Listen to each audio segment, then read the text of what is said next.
पिताच्या दुःखावर फुंकर मारली जाते अशी जागा म्हणजे श्री कृष्णदेव उफाळी मंदिर आणि याचं पुनर्निर्माण होऊन कलशरोहण झालं ही खरोखर आपल्या सगळ्यांकरता अतिशय आनंदाची गोष्ट आहे। खरं म्हणजे आज या निमित्ताने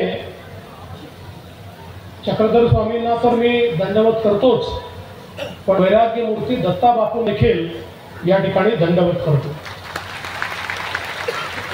वैराग्य मूर्ती दत्ता बापूंनी या मंदिराचा विकास केला आणि आज कलशरोहण समारोह या ठिकाणी होतोय।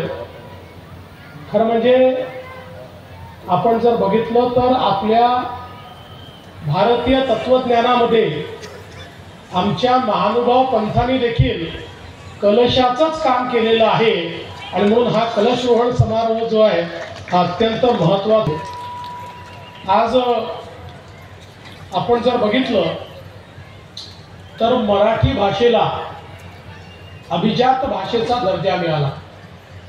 जगातली देशातली प्राचीन भाषा म्हणून याला राजमान्यता मिळाली।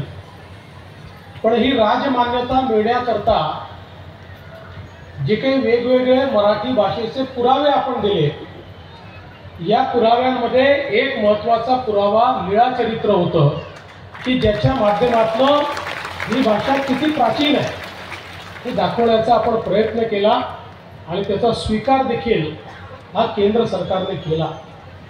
आपल्याला कल्पना आहे की ज्या काळामध्ये आपला समाज हा विषमतेने पोखरलेला होता आणि ज्या काळामध्ये परकीय आक्रमकांच्या आक्रमणामुळे आपल्या इष्टदेवाची पूजा करणं देखील कठीण होतं, ज्या काळामध्ये